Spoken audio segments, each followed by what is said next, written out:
This is the Research Room. I'm Nick Knudsen, joined by Robert Parker from American Football Stories. And Rob, it's year one of.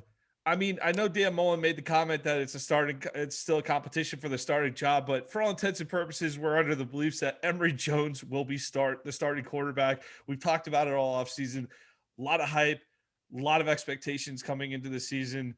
However, you coming off of great quarterback play with Kyle Trask. There's also some questions and some worries. So one of the things we wanted to do was we want to dig into the top 10 debut seasons for starting quarterbacks at the University of Florida.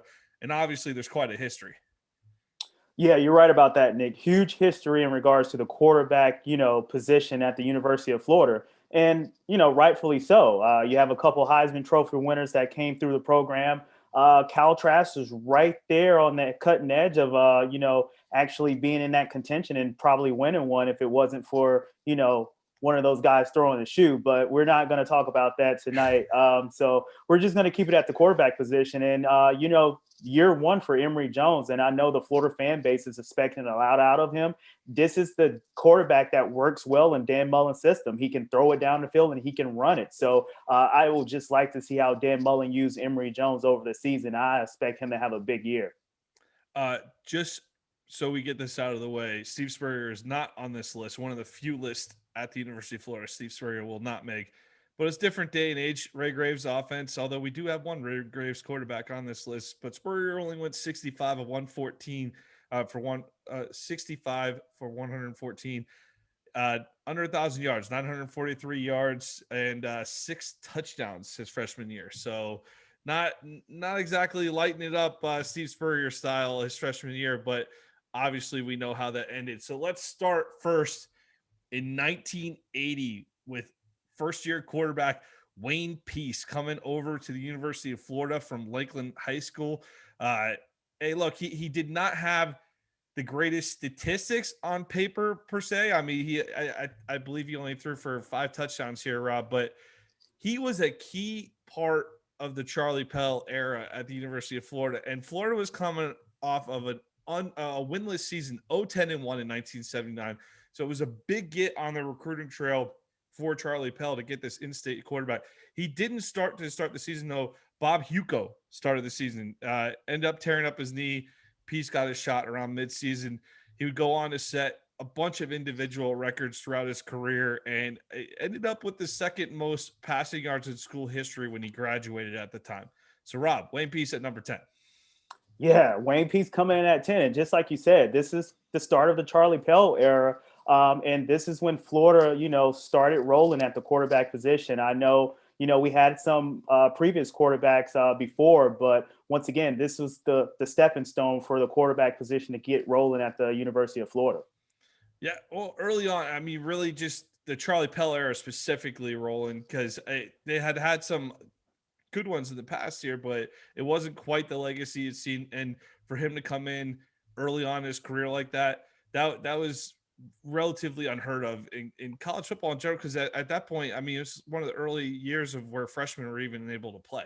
So big season that ended up being one of the biggest turnarounds in NCAA history, where the Gators end up going 8-4, winning the Tangerine Bowl against Maryland, and like I said, getting that Charlie Pell era rolling in Gainesville. 1997, we're going to jump to number 9, Doug Johnson. He ends up throwing for over 2,000 yards and 21 touchdowns and 12 interceptions. Gainesville native, Buchholz High School. He rotated with Noah Brandeis and finished with an impressive season, but you're coming off a defending national championship with the Gators, so expectations were as high as they could be. The Gators rose to number 1 in the country. I think they took down Peyton Manning early in the season at Tennessee, but they ended up falling on the road to LSU 28-21 as the number 1 team.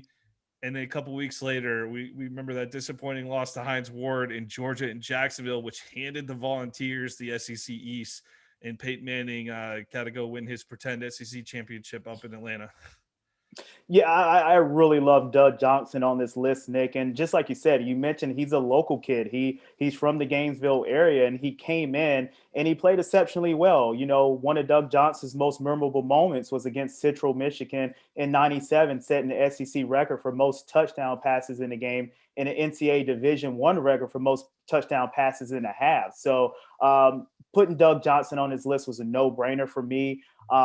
He's a living legend in my book, at the quarterback position at the University of Florida.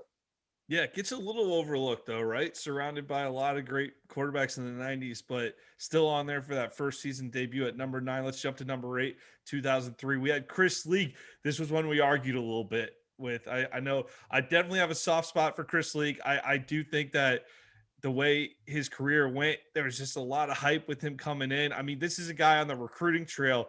Ron Zook goes up and gets the parade All-American, who ended up being the parade player of the year in 2003 on a national level.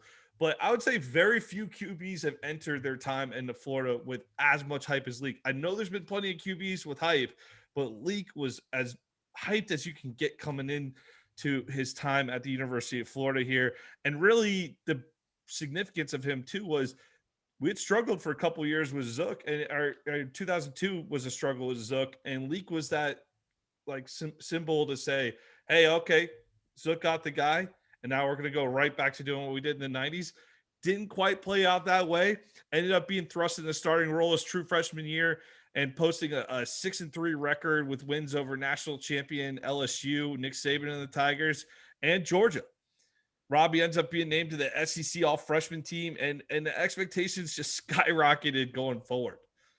Yeah, it really did. I tell you what, Chris Leak is definitely one of my favorite quarterbacks, at the university. I got a chance to witness him play, in his high school career coming out of Independence in Charlotte, North Carolina. And I tell you what, just like you said, Ron Zook did an exceptionally great job on the recruiting trail. We know the type of recruiter that Ron Zook is.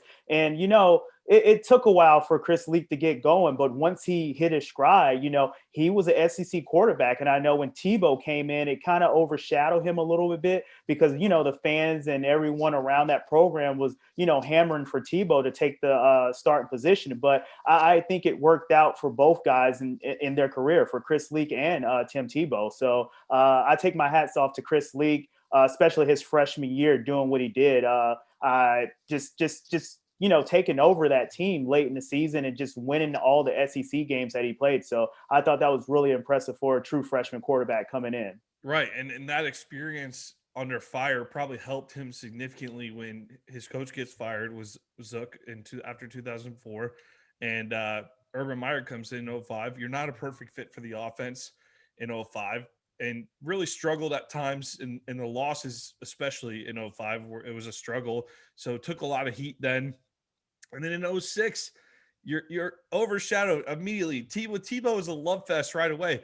He played a certain role. Tebow played a certain role on that team, but I mean, I remember I believe it was the Kentucky game in 2006 where the fans were booing at one point because the offense was a little stagnant and Leak was taking the brunt of the criticism. But I feel like Leak didn't always get enough love at times in Gainesville for all of it that he dealt with a ton of adversity during his time there, and I felt like he did an awesome job. So number 8 on this list, Chris Leak. All right, let's move on to the number 7 quarterback, Kyle Trask, coming in 2019, year 2 of the Dan Mullen era. I feel like Trask brought back the tradition of strong quarterback play after nearly a decade of quarterback play being absent in Gainesville in the post-Tebow era. His entrance into the Kentucky game in 2019, Rob, we've talked about that a lot.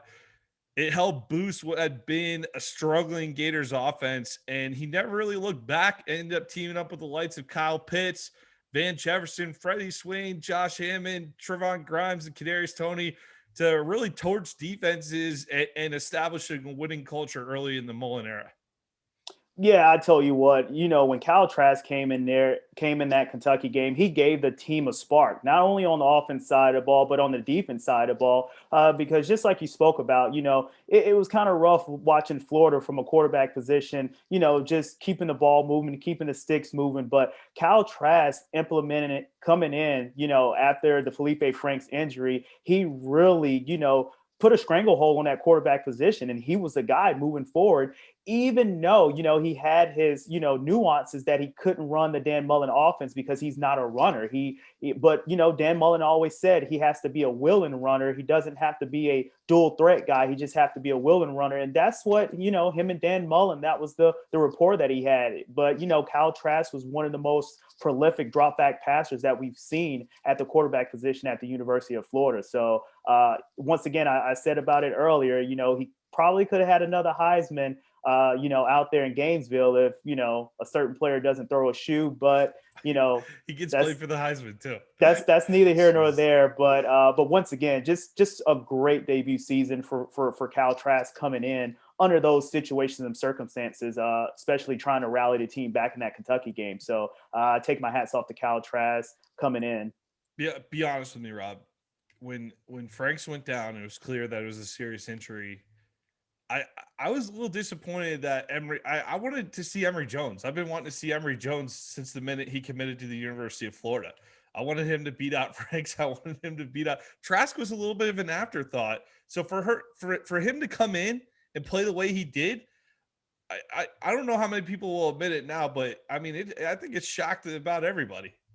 I think it really did, and the reason why, Nick, if you ask me, is because we know what the transfer portal is about, in the modern day, college football landscape. So if you're a quarterback and you're sitting on the bench for numerous of years, and it looks like you're not going to get any playing time, we're seeing a lot of guys entering the transfer portal and going to other teams. Cal Trask just seems like he was one of those guys who actually, wrote it out and stuck the course and just stayed there, and he got better, he practiced, he learned from everything, and he just used that on the field, and it worked out for him. And it was really exciting. I know for me, for being a Florida fan, and I know for a lot of people around that Florida program, they were really shocked about the transition of Cal Trask as the starting quarterback. Yeah, phenomenal. Ends up posting a phenomenal career and goes down as one of the best quarterbacks in school history, among an illustrious group. All right, number 6, Danny Warfield, 1993, the eventual Heisman winner and first ever national championship quarterback. He tossed 22 touchdowns his freshman year, passed for a little over 2,200 yards.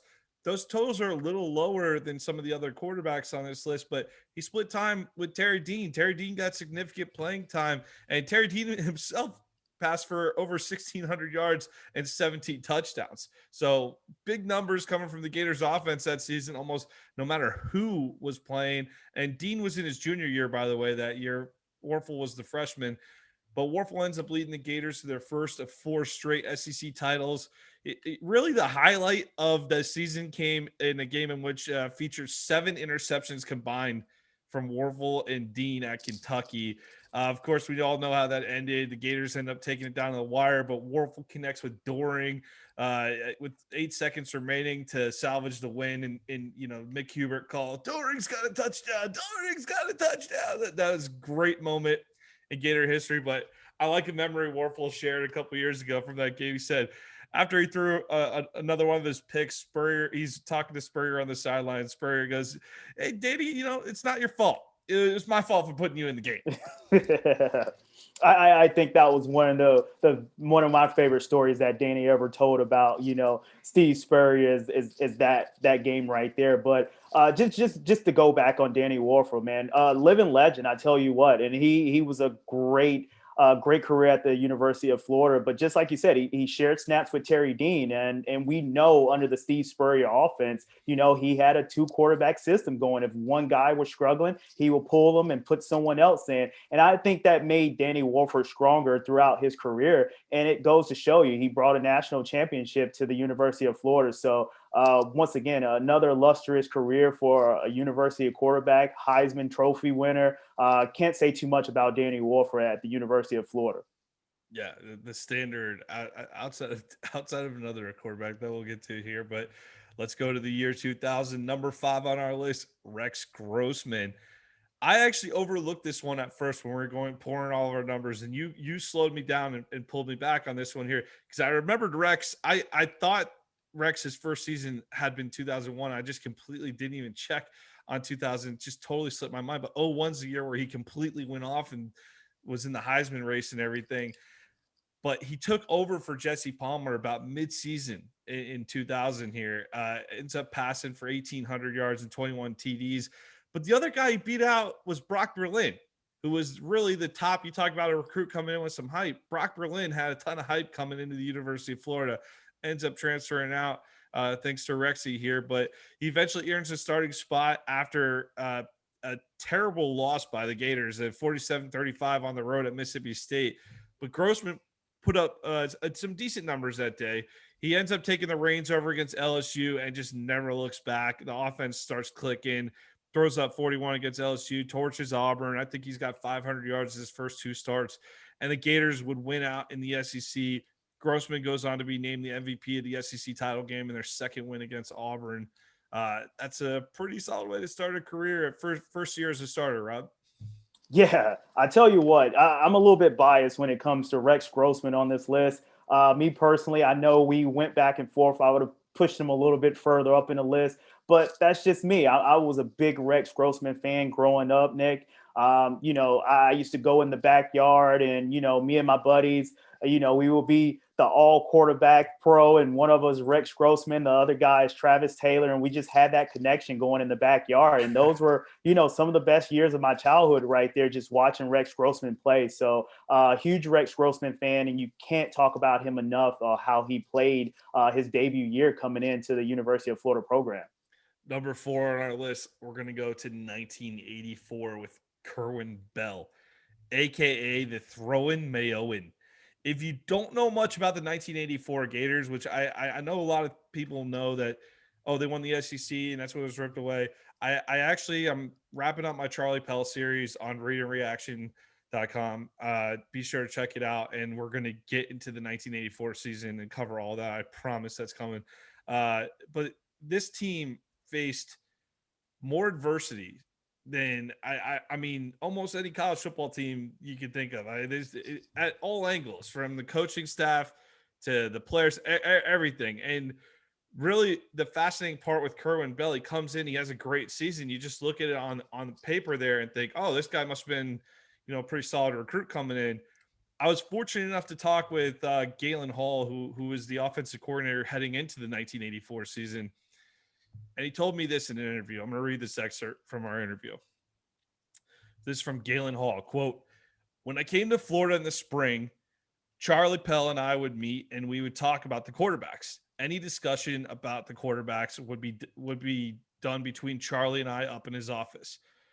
We had 7 quarterbacks at the time when I arrived. Dormady, Sibold, Whiting were the 3 returning upperclassmen, and then there was Kerwin plus 3 other freshmen.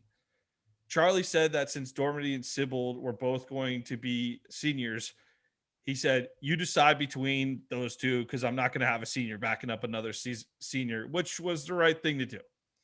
You don't want your first and second string quarterbacks to graduate and leave you with an inexperienced quarterback again.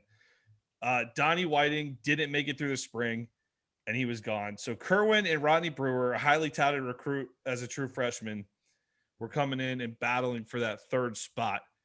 Third spot really ended up being the second spot because during the fall, we moved Sibold to defense.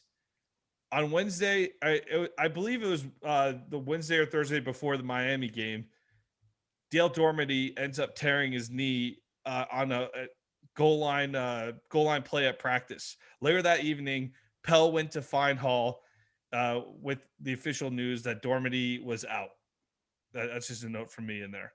He basically told him he knew there was a knee injury, basically went and told him he's definitely going to be out. So back to Galen Hall. I'm in the dining hall the same night, and Charlie comes up and says, oh, you better go and find Kerwin because Dormady is out and Kerwin's your starting quarterback. I shook my head. He shook his too, and we went and got Kerwin.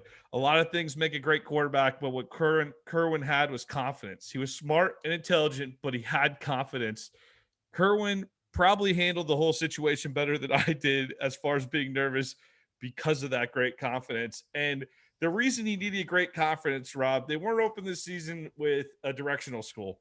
They were opening against the defending national champion Miami Hurricanes. Jimmy Johnson and the Canes, 1980 coming out. Jimmy Johnson's first game as Miami because Schnellenberger had left Miami. So Jimmy Johnson and the Canes in Tampa with Bernie Kosar, nationally televised game on ESPN. First time ESPN broadcast national televised game. Bell ends up throwing a TD pass with under a minute left to take the lead, but Kosar and the Canes come down, score. They spoiled Bell's debut, which was fantastic. Florida loses to LSU the next week. And Charlie Pell gets one more game, gets a win against Tulane, ends up being out as Florida's coach due to NCAA issues. Galen Hall takes over. Florida does not drop a game the rest of the season. And after many years of heartbreak, 51 years of chasing the SEC title, Florida finally breaks through and beats Georgia. They end up beating Georgia, which had held them back from so many SEC titles, with a 96-yard. It was highlighted by a 96-yard pass from Kerwin Bell to Ricky Nattiel. Ends up being the 1984 SEC Player of the Year. The Gators win their first SEC title, which is later stripped by the league. But statistically, Bell may not match up with these other Florida quarterbacks, but that level of significance in that season, and you're coming from like 7 up in the depth chart, unbelievable story. Kerwin Bell, his first year as Gator quarterback. Yeah, I know, some fans that might be watching in the show and listening to it might critique the list a little bit. But just like you said, Nick, just the significance of Kerwin Bell, just moving up the depth chart. I know he had a little help with the injuries with the players in front of him. But just like you said, the confidence, the swagger, the modern day swagger that we talked about. Kerwin Bell had that, in '84. So I think he definitely makes the list, and he's definitely one of those quarterbacks in the university that actually took it in the right direction at the quarterback position. Yeah, and really, how many true freshman quarterbacks through a coaching change just don't miss a beat. They end up playing great. I mean, it was a super talented roster from top to bottom. That '84 Gators team. The more I've read about them, the more I've absolutely fallen in love with them. Look forward to having those pieces come your way on readandreaction.com before the season ends. We'll have all those out. All right, let's move on tonight. Let's move on to number 3, Rob. In 1969, John Reeves. I've read a lot about John Reeves. I knew he had all types of records, but I always had that in the context of like the 60s. So I didn't, but when I went back and looked at these numbers for this list, John Reeves completed 222 passes that season, which led the nation. He passed for 2,800 yards, close to 2,900 yards, 24 touchdowns. I mean, we're talking about 1969, Rob. These are unbelievable. This is a time of Woody Hayes where it's 3 yards in a cloud of dust, and of the 3 things that can happen with the football, 2 of them are bad. This is unbelievable stuff here in Ray Graves' final season. Yeah, I tell you what, I mean, I think this was a precursor to, what we came to know as the run and gun, the fun and gun under Steve Spurrier, where, you just have your quarterback just throwing all the way around the field. And, this was one of those seasons where, you just put up gaudy numbers and gaudy stats. And, this was the time that the Florida quarterback position transcended. Gators end up finishing with their best record in 1969 since 1928 in Reeves' first year under center. He's part of a group called the Super Softs. Back then, freshmen could not play quite yet, so the Super Softs took over. Reeves, Carlos Alvarez, and Tommy Durant were the group that highlighted that at the running back position there. But they'd go on to upset Tennessee in the Gator Bowl, Ray Graves finale, and send them out as a winner. Reeves ends up being named all first team SEC in 69 and goes on to set the NCAA career passing record as long as the SEC career record for touchdowns at the time. So unbelievable start to an unbelievable career by John Reeves there. Let's move on to number 2 on the list. 1990, the fun and gun arrives to Gainesville. We're talking about Shane Matthews, who ends up passing for 2,952 yards and 23 touchdowns as a sophomore from Mississippi. The fun and gun debut in the SEC torches defenses and really shows what's about to come in the 1990s here. The Gators scored 30 or more in all but 3 games, Rob. Unbelievable season. He rose a similar story to Bell. He ended up rising from 5th on the depth chart in the spring to being named starter 2 weeks before the season. Ends up setting the 9 school single season passing records. Like I said, 23 TDs, almost 3,000 yards. The Gators end up finishing 9-2, which is the best mark in the SEC. But sanctions from the 80s kept them from being declared the champs officially, and did not stop Shane Matthews though from being named the SEC Player of the Year.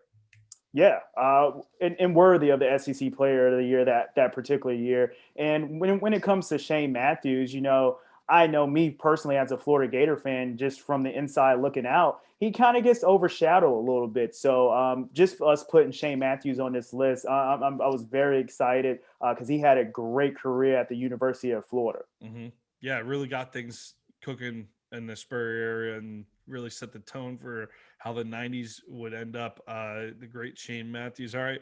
Number one on the list, probably super easy to guess. 2007, Tim Tebow ends up throwing for 3,286 yards, 32 touchdowns. But wait, there's more. 210 rushes for 895 yards and 23 touchdowns, the absolute gold standard in Gainesville. This was his Heisman Trophy winning season, Rob. The guy was a total animal across the board. I mean, he averaged 16 carries per game with close to 70 yards. And the team was a little disappointing coming off the 06 national championship. They end up 9-3, but if you remember, they lost to Auburn in the final seconds. They battled national champ LSU down to the wire in Death Valley, like Les Miles game where he went for fourth down about 5 times throughout the game, and really another sloppy game against Georgia where Georgia stormed the field in 07, cost them. But super talented team that was just getting their experience, soaking in that experience to set up the 2008 national title run. Yeah, I tell you what, this is a no-brainer having Tim Tebow number one on the list. I know a lot of fans probably won't argue with this one. And we know the career that Tim Tebow had, but we saw the potential as a freshman in '06, kind of sharing snaps with, Chris Leak. But we talked about he had that role where he'll come in and he's the running quarterback. Chris Leak is a drop back passer. But, in '07, it was just like he took the reins and he just, he was a beast. You wasn't going to stop him. You know what he was going to do. And, no team had an answer for him. And, he proved it winning the Heisman Trophy that year. So Tim Tebow, number one on the list, a living legend. I can't, words is not enough to talk about, the one and only Tim Tebow. He just took Urban Meyer's offense to another planet. We had seen a lot of success in I would say his first 2 seasons at Florida, it was very workmanlike in their level of success. Even that 2006 national championship team, they didn't just bowl people over every week. There was a little bit of a there were some games where they take a while. I remember the joke I had with my friends in the '06 seasons. It felt like the Gators would play 3 quarters decently. They would always have one terrible quarter, it felt like. So it wasn't totally a team that there were some things that went that '06 team's way. That's I would say that '06 team, they got some fortunate bounces here and there to end up winning that national title. But the '07, you saw what the '08 team was going to look like, and that '08 offense was powerful. And I mean, I think if you throw that '08 team against that '06 team, I don't know how close that game is. And Tebow really set the tone in that '07 season of what that offense is going to look like. Of course, Percy Harvin's with him. He's got a lot of great weapons, but statistically speaking, '07 was just good luck ever duplicating this type of season. It's probably not going to happen. So we can lower our standards for Emory Jones from these numbers, Rob. Yeah, we definitely can. I tell you what, that was a spectacular season that Tim Tebow put together and that Florida Gator team as a whole. And, that's why Tim Tebow was the gold standard. And we, as Florida fans and, outsiders looking in, that is the standard that we hold, for that particular position. And that's what we've been missing the last couple of years. Of course, Cal Trask has kind of, got us back on track in that regards. And hopefully Emory Jones can kind of carry that over into this season. So we're looking forward to Emory Jones leading the Florida Gators to a great season. And then another backup that we have is, Anthony Richardson coming in. So I think, we're pretty set at the quarterback position moving forward, at least for the next, 3 to 4 years. Yeah, Mullen's got the quarterback room looking real good right now. You got Nick Evers coming in too off the recruit. Carlos Del Rio. Carlos Del Rio. Didn't you mention Yep. him yet? So there are a lot of good names there. At some point, you got to think something's going to give with that room in terms of transfers. But right now, we'll keep it focused on Emory Jones. Best of luck to him heading into the 2021 season. But he's got a lot to live up to. These are the 10 best seasons for a first year starting quarterback in the history of the University of Florida. Rob, we'll send it out. Thanks for listening, everybody. Please check out the American Football Stories podcast, by the way. Rob and I run that as well if you like our material. And be sure to check out readandreaction.com for more content. Thank you for subscribing, and go Gators. Go Gators.